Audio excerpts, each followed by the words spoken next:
2024 में लोकसभा का इलेक्शन है। एक तरफ एनडीए है, दूसरी तरफ इंडिया, जहां पे इंडिया में लगभग 26 संगठन एक साथ आ गए हैं। क्या लग रहा है, मोदी जी को हरा पाएंगे ये संगठन? बिल्कुल हरा देंगे, सुपड़ा साफ कर देंगे। और पूर्ण बहुमत के साथ इंडिया की सरकार बनने जा रही है 2024 के इलेक्शन में, रिजल्ट में। ऐसा क्यों, मतलब इंडिया की बन रही है? मोदी जी ने ऐसा क्या किया, मतलब बढ़िया नहीं काम किया क्या? नहीं, मोदी जी ने कहाँ बढ़िया काम किया है। मोदी ने देखो वंदे भारत एक्सप्रेस चला दी है, ये कोई बढ़िया काम है? मोदी जी ने शौचालय बना दिए, ये कोई बढ़िया काम है? देश को तो हकना पहले भी आता था, अब भी आता है। तो शौचालय बनाकर बल्कि उल्टा उन्होंने देश का स्वास्थ्य खराब कर दिया है। वहीं पहले जो किसान 5-6 किलोमीटर पैदल चलकर खेत तक जाता था, फिर वापस 5-6 किलोमीटर वापस आता था, 10 किलोमीटर की वो दौड़ भाग करके वापस पहुंचता था अपना फारिग होके, तो उसकी मॉर्निंग वॉक भी हो जाती थी। तो अब देखिए देश को गर्त में झोंक दिया है।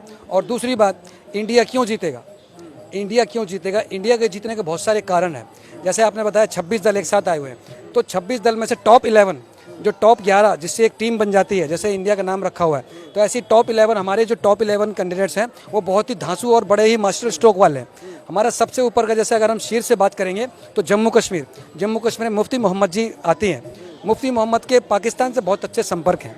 तो जो धारा 370 भारतीय जनता पार्टी ने हटाई, वहाँ पर जो पत्थरबाज जो वहाँ से हटे हैं, उनको दोबारा से, जैसे हम इंडिया हमारी सरकार बनेगी, दोबारा से 370 हम रीस्टैब्लिश कर देंगे, हटा देंगे और सारे पत्थरबाजों को दोबारा से काम पर हम, इंडिया बंदी पत्थरबाज एक्टिव हो जाएंगे। हाँ, ये भारतीय जनता पार्टी ने देखो पता नहीं क्या करा हुआ है, 370 धारा लगा दी है, पत्थरबाज सारे गायब हो गए हैं।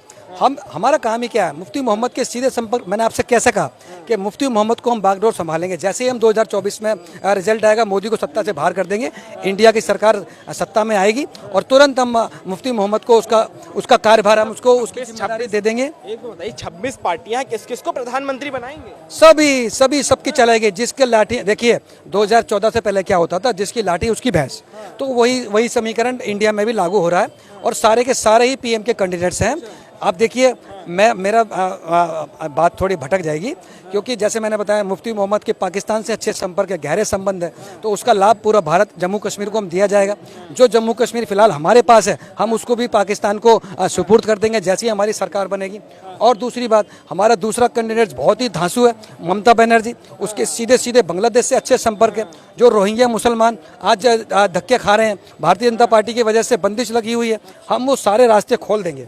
ममता बनर्जी को पूरी छूट देंगे कि जितने भी रोहिंग्या मुसलमान हैं, भारत में आप इसकी एंट्री कराइए और इसको नागरिकता दिलाइए। बिल्कुल हम यही काम करने वाले हैं। मतलब अभी एक हाल में केस आया सामने बंगाल में, एक बांग्लादेशी है, उसको टिकट दे दिया। हाँ, ऐसे केस और बढ़ेंगे। बिल्कुल चरम पर जाएंगे जैसी हमारी सरकार बनेगी।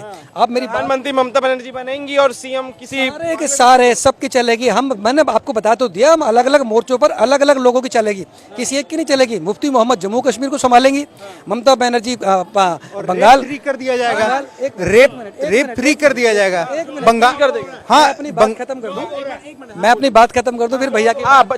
फिर पश्चिम बंगाल हमने ममता बनर्जी को जिम्मेदारी दे रखी है कि सारे रोहिंग्या मुसलमान को भारत में हम एंट्री कराएंगे। और तीसरा कैंडिडेट हमारा बहुत ही धांसू कैंडिडेट है, जिसका नाम है नीतीश कुमार। हाँ, वो जैसे ही समय आता है मुसलमान के साथ हो जाता है, नहीं समय आता है हिंदुस्तान के साथ हो जाता है। तो ऐसे कैंडिडेट्स की बहुत ज्यादा जरूरत है। चौथा कैंडिडेट हमारा है अरविंद केजरीवाल। नीतीश कुमार की आप बात करें, नीतीश कुमार तो गुस्सा दिख रहे हैं, इंडिया नाम से ही गुस्सा है वो। नहीं, गुस्सा नहीं है, जीतेगा इंडिया ही और वो अपना पूरा योगदान निभाएंगे और उसका योगदान आपको 2024 में देखने को भी मिलेगा। क्या योगदान? हमारा चौथा कैंडिडेट हमारा है अरविंद केजरीवाल, जो है दिल्ली में, जैसे ताहिर हुसैन जामिया इस्लामिया में जो दंगे कराए गए थे, वो भारतीय जनता पार्टी ने दोबारा से दफन कर दिए, जांच करके सब कुछ पैटर्न पे ला दिया। पांचवा देखिए आप, अभी नूह और ये मेवात लेटेस्ट आपके सामने उदाहरण है। भारतीय जनता पार्टी जहाँ जहाँ रहेगी वहाँ दंगे होते रहेंगे, हम वहाँ पर देखिए शांति अमन चैन कायम करेंगे, पर तरीके से करेंगे। और जो भारतीय कौन सा तरीका अपनाएंगे? पत्थरबाजी करके? बिल्कुल। तो देखिए, आप ऐसे कह के सीधी बात मत कहिए। जैसे भारतीय जनता पार्टी हिंदुत्व की बात करती है, हिंदू राष्ट्र की बात करती है, हमारा भी हक है कि हम इसको दोबारा से देखिए 800 साल भारत मुगलों का गुलाम रहा था, फिर दोबारा हमने 60-65 साल हमने ही दोबारा से इस पर राज किया। ये 9 साल ही तो बीच में भारतीय जनता पार्टी आई है। हम दोबारा से इसको वही उसी मोर्चे पर ले जाएंगे और धर्मनिष्ठ इसको देश बनाएंगे, हिंदू को दबा देंगे, राज्य स्थापित करेंगे। नहीं, मुगल काल राम राज्य को कौन पूछता है भाई साहब? हम इसको दोबारा से हम इसको मुगल काल बनाकर इसको दोबारा से हिंदुत्व को दबा देंगे और हिंदू पहले भी दबा रहता था, आगे भी दबा रहेगा। क्या कह रहे हैं? और जगह जगह पे बीफ का स्टॉल खुलवा देंगे, जो आज से पहले कभी नहीं हुआ। बीफ का स्टॉल स्ट्रीट फूड होगा इंडिया का।